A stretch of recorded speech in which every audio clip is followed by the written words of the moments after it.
Le gouvernement canadien a annoncé là, récemment, dans la dernière semaine, une entente de principe avec le gouvernement chinois qui va réouvrir le marché canadien aux véhicules électriques chinois. Donc, il y avait un certain temps, là, un peu plus qu'un an en fait, que le marché canadien était essentiellement fermé aux véhicules électriques chinois. On appliquait un tarif, donc une taxe d'importation de 100% sur les véhicules chinois. Donc, si on importe un véhicule au Canada, dont la valeur est de 50 000 on appliquait une taxe de 50 000 dessus. Il n'y en avait pas de voitures chinoises qui étaient importées. Donc, il y a eu une entente de principe qui a été signée pour l'ajout ou l'importation de jusqu'à 49 000 véhicules électriques fabriqués en Chine dans le marché canadien par année. Donc, ces 49 000 véhicules-là vont être soumis à une taxe, à un tarif d'importation de 6,1 %.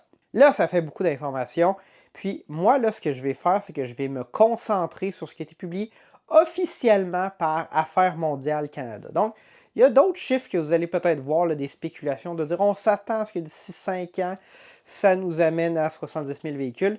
Possible, très probable là, que ça arrive, mais on va se concentrer sur ce qui est publié par Affaires mondiales Canada. Donc, 49 000 véhicules tarifés à 6,1 %. Il faut essayer un peu là, de se placer là-dedans. Puis il y avait aussi la mention de véhicules à 35 000 $.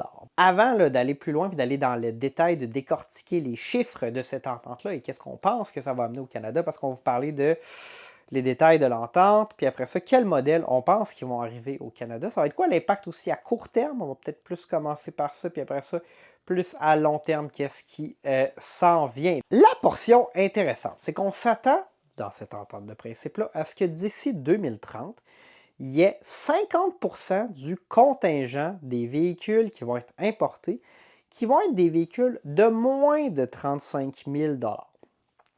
Vous dites, waouh, 35 000 $, c'est vraiment pas cher. Donc, il faut savoir là, de quoi on parle ici. 35 000 $, c'est pas défini qu'est-ce que ça représente, mais je m'attends à ce que ce soit le PDSF, donc le prix de détail suggéré par le fabricant. Donc, 35 000 $ canadiens de PDSF au Québec. Généralement, on tend à inclure le transport et la préparation dans le prix affiché parce que c'est la loi. Il y a juste Tesla, là, évidemment, qui ne fait pas ça. Mais grosso modo, le PDSF, par exemple, d'une Kia K4 actuellement est de 38 995 dans ces eaux-là. Donc, 35 000 $, que c'est avant ou après l'application du tarif de 6,1 %, on peut se poser la question. Si c'est avant l'application du tarif, ben, on fait 35 000 $ plus 6,5 %. Ben là, on est aux environs là, quoi, de 37 000 $.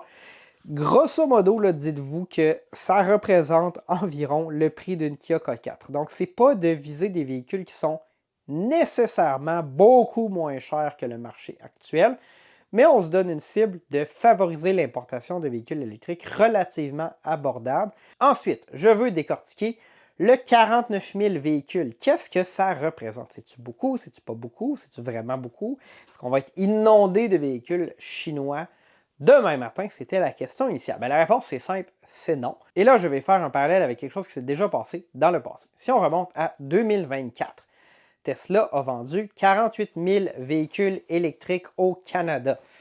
Principalement à 80-90 %, ce sont des modèles 3 et des modèles Y, et en forte majorité, voire en totalité, pour cette année-là, pour la majorité de l'année, c'était des modèles importés de Chine. Dans tous les cas, de toute façon, tous les véhicules avaient été importés de la Chine dans la même année, ça n'aurait rien changé.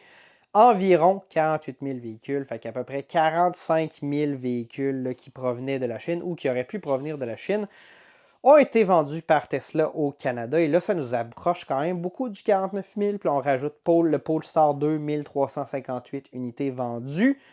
Il y a quelques autres modèles là, dans le groupe Polestar. Et Volvo qui était aussi produit en Chine. 49 000 véhicules, ça semble pas mal aligné sur la quantité de véhicules qu'on a importés de la Chine en 2024 ou qui auraient été importés de la Chine en 2024 dans le contexte du marché de cette année-là. Donc, est-ce que nous sommes inondés sous les Model 3 Highland vendus en 2024? Non. Il y en a quand même sur la route. On en voit assez souvent. C'est relativement commun. On va faire un parallèle de l'autre côté avec Toyota. Toyota vend au Canada 250 000 véhicules par année. À peu près un cinquième des ventes de Toyota au Canada. Et Toyota Motors Manufacturing Canada produit 535 000 véhicules par année. Donc là, on s'entend, 49 000 véhicules qu'on va importer au Canada, c'est environ un neuvième de la production canadienne de véhicules seulement de Toyota, à laquelle s'ajoute Stellantis, GM, Honda qui fabriquent aussi là, combiné là, des centaines de milliers de véhicules au Canada. Donc, on veut aussi, je dis on, mais le Canada se veut là, de ne pas vraiment mettre à terre son industrie automobile par l'importation de véhicules. Grosso modo, ce qu'on dit, c'est on revient à peu près à 2024. On établit un quota pour s'assurer qu'il n'y aura pas de dumping, donc il n'y aura pas là, une inondation du marché avec des véhicules qui seraient produits en Chine, qui seraient subventionnés ou d'une industrie qui serait favorisée là, de manière déraisonnable ou anticompétitive par le gouvernement chinois. Et il y a de la place, de ce qu'on en comprend, à ce que ce quota-là grandisse, quoique ce n'est pas mentionné dans l'entente de principe là, qui a été détaillée.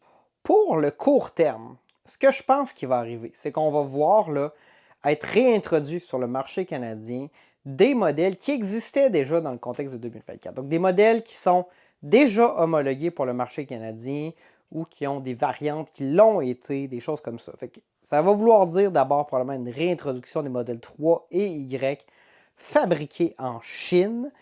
Ça pourrait vouloir dire un devancement de l'introduction du modèle YL, donc à, on va dire, là, grand empattement au Canada, peut-être plus tôt qu'aux États-Unis parce qu'eux, ils n'ont pas accès au marché chinois et là, on y aurait accès. Mais moi, je m'attends à ce que Tesla et Volvo, par oblique, Polestar, saisissent l'opportunité de réintroduire dans le marché canadien des véhicules qui étaient déjà homologués pour notre marché ou qui sont des variantes de véhicules qui l'étaient déjà. Ça, je pense que ça va arriver assez rapidement. Cela, d'un point de vue commercial et d'homologation dans le marché actuel, serait apte à saisir une grosse pointe de cette tarte-là de 49 000 véhicules à très court terme. Il n'y a rien dans l'entente qui spécifie que les 49 000 voies ou 49 000 véhicules qui peuvent être importés doivent être répartis d'une manière ou d'une autre parmi les constructeurs. Et si ces quotas-là sont destinés à des manufacturiers domestiques chinois. Donc, on pourrait présumer que non. On peut aussi présumer que oui, là, c'est libre à vous, mais ce n'est pas quelque chose qui est mentionné dans l'entente. Probablement là, que Volvo et Geely vont aller rechercher là, des véhicules dans leur portfolio qui peuvent être fabriqués en Chine. Il serait aussi possible qu'on voit d'autres constructeurs aller chercher des véhicules dans leur portfolio existant, des véhicules déjà homologués au Canada qui ont une chaîne d'approvisionnement en Chine. Je n'ai pas fait de recherche détaillée à savoir quel modèle ça pourrait être, mais c'est quelque chose qu'on pourrait voir. Mais là, je vous ai tout parlé de Tesla, puis avant que vous me dites que je suis un vendu de Tesla, on va s'ouvrir vers la suite des choses. Donc ça, moi, je pense que c'est dans les mois qui vont suivre l'annonce, mais l'entente de principe prévoit aussi qu'on veut accélérer la certification des véhicules électriques chinois. Qu'est-ce que ça veut dire ça? Bien, si un manufacturier veut vendre un véhicule sur le marché canadien, il doit le faire homologuer.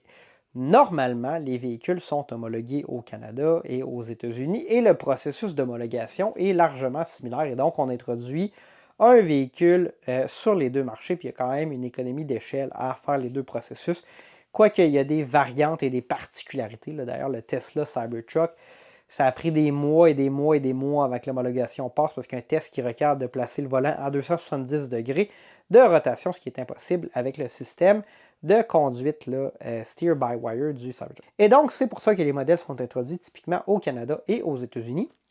C'est extrêmement rare qu'on voit un véhicule être offert seulement sur le marché canadien parce que compte tenu de la taille du marché et le coût d'homologuer un véhicule au Canada, qui est similaire au coût d'homologuer un véhicule aux États-Unis, ben, ça ne fait pas de sens commercialement, quoique nous avons là, le Kia PV5 qui est en voie d'être vendu en Amérique du Nord et d'être homologué, mais qui on croit, là, va utiliser une petite passe-passe qui est en fait pour augmenter drastiquement leur volume de vente, là, va être de faire un partenariat et d'offrir ce véhicule-là aussi sous une autre marque, là, probablement sous l'une des marques là, historiques américaines, ce qui va leur permettre d'avoir beaucoup de volume au Canada et donc de justifier l'homologation de ce véhicule-là. Mais donc, on veut accélérer ce processus-là. Est-ce que ça veut dire qu'on veut le rendre moins coûteux? Est-ce qu'on veut venir aligner les règles d'homologation canadiennes avec d'autres règles d'homologation? Peut-être qu'il y a des véhicules, par exemple, qui seraient homologués sur le marché européen. Il pourrait avoir là, une analogie, puis on pourrait dire, ben, si c'est homologué sur le marché européen, on va être prêt à l'accepter dans notre contexte canadien. Ça, c'est quelque chose qu'Alexandre et moi, on se questionne depuis quand même un moment. Ce qu'on voit là, dans la politique canadienne, puis on parle pas trop de politique à plus de village, c'est pas ça notre but, là, mais que grosso modo, là, le Canada se positionne multilatéralement et donc veut ouvrir ses échanges avec d'autres partenaires. Et il y a un élément de ça là, qui est l'alignement là, des standards et essayer de réduire les barrières commerciales aux échanges. Et ça pourrait, par exemple, passer par venir faire la mise en équivalence de règles d'homologation de véhicules, mais il n'y a rien de spécifique là-dessus là, qui a été voté ou qui a été approuvé, qui a été signé, mais c'est quelque chose que je m'attendrais à ce qu'il puisse arriver. Mais on pourrait peut-être faire une équivalence vers le marché européen et donc voir à moyen terme, là j'estime 1 à 2 ans, ça me surprendrait qu'on voit des modèles disons, de constructeurs domestiques chinois être introduits sur le marché canadien en moins d'1 an après la signature de l'entente, à moins que les processus d'homologation démarrent plus rapidement. Mais donc, à moyen terme, on pourrait voir des modèles chinois de manufacturiers domestiques, qui sont les BYD, Xiaomi de ce monde, être introduits. Et là, j'ai fait une petite liste. J'ai fait un peu de recherche. J'ai utilisé aussi l'AI, puis j'ai consulté Alexandre pour être capable de vous faire une sélection. Ce que j'ai fait, c'est que j'ai ciblé des constructeurs qui sont déjà présents en Europe et dans leur gamme, j'ai essayé de cibler le modèle que je crois qui pourrait être le plus probable d'être vendu ici. Donc, quoique les berlines sont encore un peu populaires en Europe, elles le sont moins ici.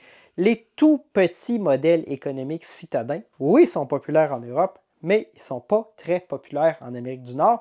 Bien qu'ils le soient au Québec, ils ne le sont pas dans le contexte nord-américain et donc on va exclure ces modèles-là de la liste. On va se concentrer sur les VUS parce que c'est ça que les gens achètent ici en Amérique du Nord, des VUS. Donc vous excusez ici les petites notes, ce n'est pas des modèles avec lesquels je suis super familier.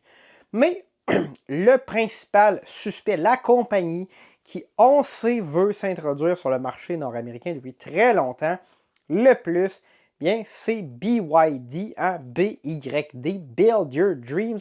Alexandre et moi, on avait participé au Salon de l'Auto de Détroit quand on était au Cégep en 2012. Et il y avait sur place une BYD, là, un véhicule PHEV dont un nom que je ne me rappellerai plus. Et BYD voulait tester un peu l'intérêt des Américains. Puis là, on est allé voir dans cette auto-là, puis il y avait des pièces détachées, il y avait de l'huile. Est-ce que ça avait été saboté ou c'était vraiment juste l'état du véhicule? J'en ai absolument aucune idée. Mais tout ça pour dire que BYD va probablement faire partie des manufacturiers qui vont vouloir introduire des modèles en Amérique du Nord. Ils sont d'ailleurs déjà présents en Europe, vendent plusieurs dizaines de milliers d'unités de leurs véhicules à chaque année, là, même que dans certains marchés, je pense qu'ils ont performé très très bien, entre autres au Royaume-Uni, quelque chose comme 50 000 ou 51 000 unités l'année dernière. Quel modèle je pense qu'ils vont introduire? Ben, il y a le BYD Seal qu'on connaît, qui est la voiture berline, un peu compétiteur de la Model 3, mais je crois que c'est le modèle VUS, là, donc le BYD Seal U, ou U, qui va être le modèle que BYD pourrait choisir d'introduire. Ça se peut qu'ils introduisent les deux, ça se peut qu'ils n'en introduisent aucun, on fait juste spéculer ici. Donc, c'est un SUV familial, pratique et spacieux concurrent du modèle Y, avec une batterie Blade. Donc, c'est une batterie là, LFP BYD Blade. Je ne crois pas qu'on a de modèles en Amérique du Nord qui sont vendus actuellement avec cette batterie-là, mais c'est une batterie qui est quand même assez commune dans plusieurs modèles. La plupart, ben, pas la plupart, quand même un très gros marché pour la production de cellules LFP en Chine. Et donc, on va peut-être voir une plus grande prédominance des cellules LFP dans les modèles qu'on va présenter aujourd'hui. Prix approximatif en France, je vais utiliser les prix français, puis oui, ça inclut les taxes de vente, donc on ne peut pas faire une conversion directe, là, mais 45 000 à 55 000 euros. Je pense que le modèle Seal, là, probablement d'entrée de gamme, le moins cher, berline est 37 000 euros.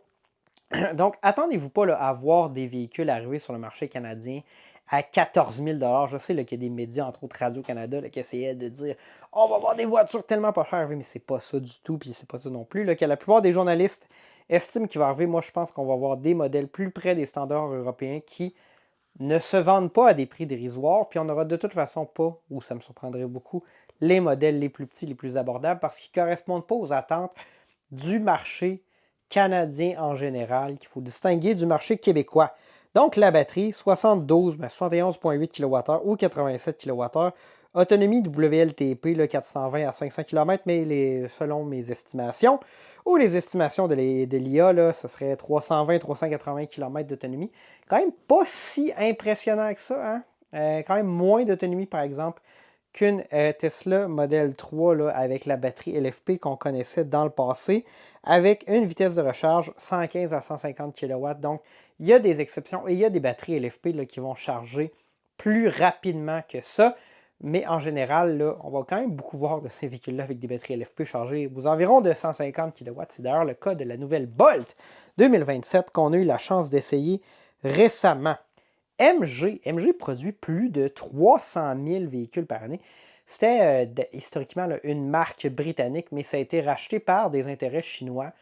Véhicule relativement abordable. Donc, le MG4, qui est un véhicule hatchback compact à propulsion, qui est assez peu dispendieux, faire aux environs de 30 à 40 000 euros avec des batteries avec une capacité utilisable de l'ordre de 50 à 74 kW. Donc, ça nous donne quoi? 280 à 420 km d'autonomie potentiellement selon les cycles nord-américains. Mais tout ça, ce sont des estimations avec des vitesses de recharge 117 à 140 kW, 140 kW pour le modèle Long ou Extended. Là. Donc, c'est évidemment les modèles avec les plus grosses batteries qui ont la meilleure capacité de recharge. Ce n'est pas un modèle que je connais bien, mais j'ai entendu parler au courant des dernières années là, du succès renouvelé de MG avec ces véhicules-là. Ben écoutez, tant mieux si on peut voir là, des marques comme ça revivre. Je pense que c'est aussi là, une stratégie des fois des constructeurs domestiques chinois ou des intérêts financiers chinois de dire ça va être difficile de développer une notoriété. Donc, on va acheter une marque qui est en difficulté, puis on va complètement refaire les véhicules. Il n'y a absolument rien à voir avec les véhicules historiques de MG, sinon que le badge, là, puis peut-être une certaine inspiration au niveau du style, mais grosso modo, c'est quelque chose de complètement différent. Mais on vient chercher la notoriété de ces constructeurs-là. Et d'ailleurs, je ne serais pas surpris dans le futur de voir des marques historiques nord-américaines être rachetées par des intérêts chinois pour revendre leurs modèles. Et probablement que ça risque de commencer par les marques de Stellantis, parce que Stellantis, c'est le constructeur nord-américain qui est dans la plus grande difficulté. Ben, c'est pas un constructeur nord-américain, c'est un constructeur global, mais ces marques nord-américaines que sont Dodge, Chrysler, Jeep et autres, ça va pas si bien que ça ces temps-ci.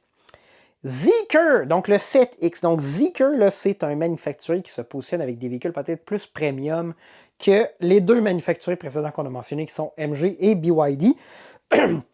Donc, un SUV premium mid-size.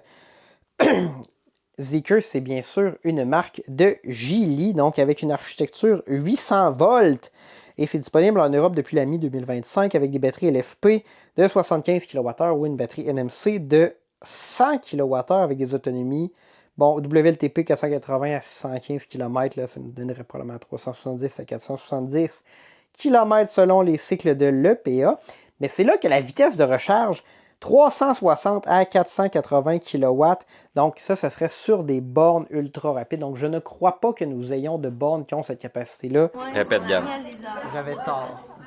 En ce moment, l'introduction de modèles avec des charges excessivement rapides. NIO, donc NIO ES6, qui est aussi un VUS premium intelligent, c'est eux, NIO, là, qui ont introduit le swap de batterie. Je sais que Bjorn Nyland en Norvège a déjà essayé ça. Personnellement, je ne suis pas trop fan. Je pense qu'on est capable, puis on l'a démontré là, avec l'exemple qu'on vient de donner, de fabriquer des véhicules qui rechargent à une vitesse tellement rapide que ça devient un peu farfelu là, cette idée-là de de remplacer les batteries plutôt pour favoriser là, une recharge ou un temps d'arrêt plus rapide. Donc 65 000 à 80 000 euros, 75 à 100 kWh, autonomie 310 à 400 km, vitesse de recharge de crête là, de l'ordre de 180 à 200 kW. Et finalement, le Xiaomi YU7. Donc ça, c'est Alexandre qui m'a dit ça. Donc un VUS de luxe performant avec une architecture 800 volts 0-100 en 3.2 secondes, avec des versions à propulsion et à traction intégrale, avec une fourchette de prix là, de l'ordre de 80 à 120 000 euros. Mais ça, ce serait des imports privés là, qui seraient gonflés par des taxes européennes, parce que je ne pense pas qu'ils sont domestiquement présents, par exemple, sur le marché français.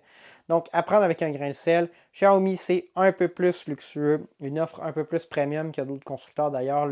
La version berline, là, la SU7 Ultra, a établi un record de vitesse pour un véhicule de production de type exécutif électrique sur le Nürburgring, là, 7 minutes 4, 7 minutes 7, quelque chose comme ça, complètement fou, avec ses 1500 chevaux. Donc là, on aurait une autonomie estimée, par exemple, pour le XU7, la version VUS, 450 à 520 km, avec des vitesses de recharge pic de l'ordre de 300 à 500 kW.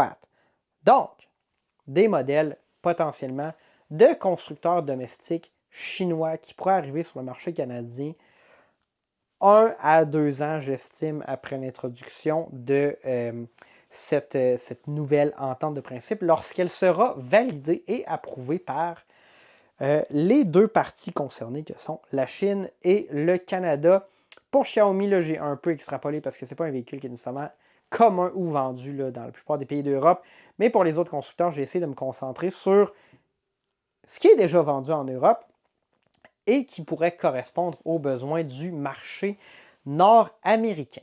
Là, il y a toute une autre dimension à cette entente-là qui nous ouvre là, sur la 4e portion de notre podcast, et c'est celle des co-entreprises et donc de l'orientation à long terme qu'on veut donner.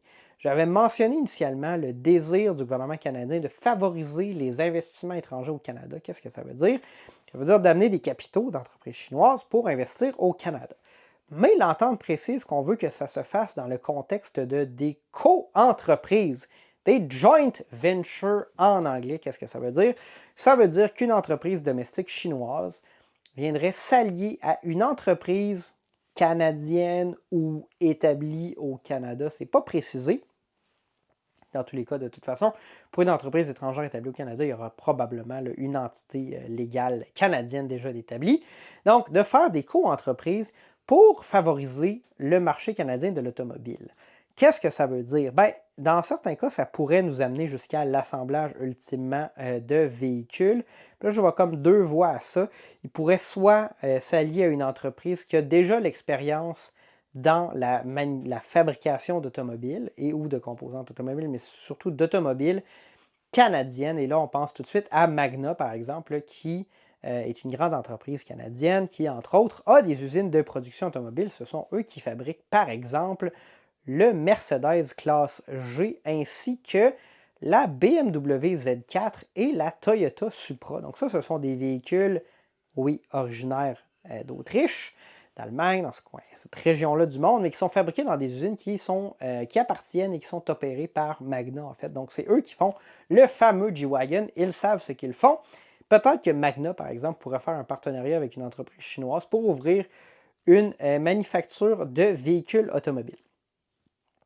Ceci étant dit, je suis incertain un peu là, par rapport à ce point-là, mais c'est une possibilité. Ce qu'on pourrait voir aussi peut-être plus rapidement, puis à plus petite, en fait à plus grande échelle en termes de nombre, mais à plus petite échelle individuellement, ce serait des partenariats avec des manufacturiers de composantes. Donc au Canada, oui, on produit peut-être environ 1 million de véhicules automobiles par année, mais il y a aussi une immense industrie qui est intégrée à l'industrie nord-américaine de production automobile qui produit des composantes en quantité astronomique, probablement, souvent, pour des volumes de production qui sont plus grands là, que cet ordre de grandeur-là de 1 million de véhicules par année. Donc, peut-être qu'on veut travailler avec ces constructeurs-là, créer des composantes qui vont être utilisées dans le marché domestique canadien, dans le marché nord-américain de production automobile et même dans le marché mondial de production automobile. Peut-être même fabriquer des composantes ici pour les exporter en Chine où elles seront utilisées dans l'assemblage du véhicule. On peut y rêver, on peut y croire, quoique au niveau des coûts, peut-être ça va être plus difficile.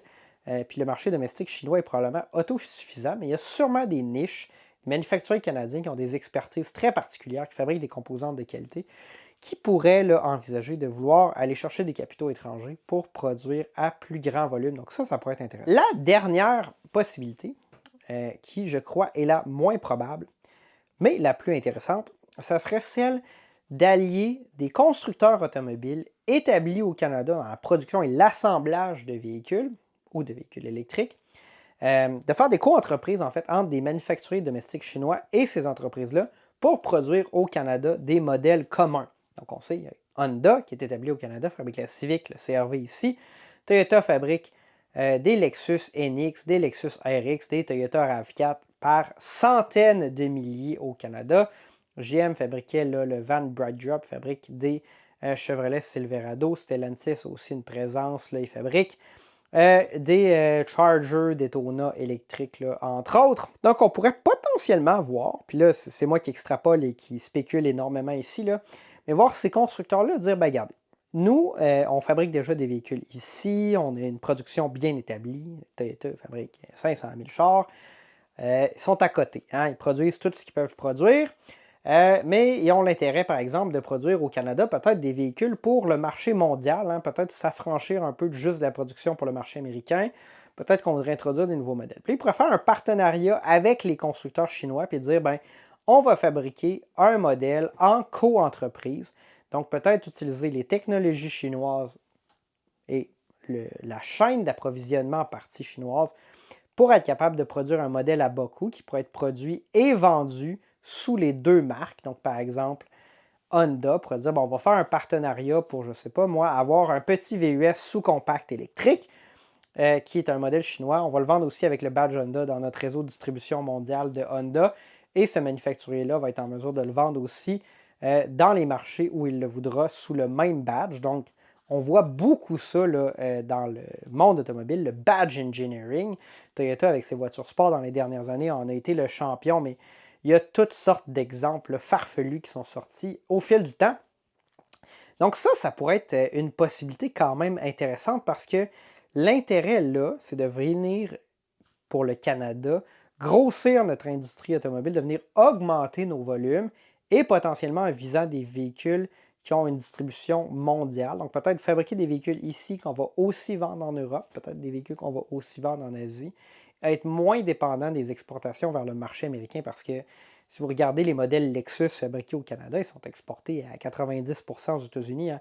La Civic, le Honda CR-V, le Toyota RAV4, c'est des véhicules à très, très, très, très haut volume. Ils se vendent énormément au Canada, mais la production de centaines de milliers de ces véhicules-là qu'on fait est principalement destinée au marché américain. Donc, ça pourrait être quand même intéressant. C'est un peu ça l'ouverture que je vois. Mais là, je pense qu'on se donne un horizon plus comme 3 à 5 ans avant de voir des affaires concrètement comme ça. Probablement plus rapidement sur des partenariats au niveau des pièces, parce que là, on parlerait par exemple de créer une expansion des activités existantes, tandis que mettre en place une nouvelle chaîne de production automobile, une nouvelle ligne de production, là, c'est très significatif en termes de construction de bâtiments, construire la ligne de production, l'équiper, mettre en place ça, former les employés, engager des milliers d'employés pour être capable de fabriquer les véhicules. Quoique les nouvelles lignes de production là, sont plus automatisées. Ça fait pas mal le tour pour notre podcast. Donc, qu'est-ce qu'on a dit? Introduction de jusqu'à 49 000 véhicules électriques chinois sur le marché canadien à partir d'une date indéterminée. Mais c'est poussé là, pour que ça arrive relativement rapidement parce qu'il y a des ouvertures aussi du marché chinois pour d'autres exportations canadiennes. Ça veut favoriser là, les co-entreprises avec le Canada. On pense que ça va commencer par des modèles qui ont déjà été vendus sur le marché canadien, entre autres des modèles de Tesla et de Polestar Volvo là, qui pourraient être introduits rapidement, avec l'arrivée par la suite de modèles qui proviennent directement des manufacturiers domestiques chinois. Et par la suite, à plus long terme, on pourrait voir la production de composantes ou de véhicules là, sur le marché canadien par des co-entreprises qui allient des entreprises établies au Canada et ces entreprises chinoises-là. On a essayé de faire le tour là, un peu objectivement de la question, puis un peu dans le détail, mais surtout, j'ai spéculé beaucoup, mais j'ai quand même basé mes spéculations là, sur la documentation réelle et non pas sur des oui-dire qui viennent du marché. Fait que c'est vraiment juste mon opinion ici. Vous avez le droit d'être d'accord, vous avez le droit d'être pas d'accord. Si vous voulez nous flageller dans les commentaires parce qu'on parle d'une réduction de véhicules chinois sur le marché canadien, vous avez le droit. Si vous avez aimé ce que vous avez entendu, vous pouvez aussi nous le dire. Si vous aimeriez voir la prochaine vidéo, vous pouvez vous abonner si ce n'est pas déjà fait.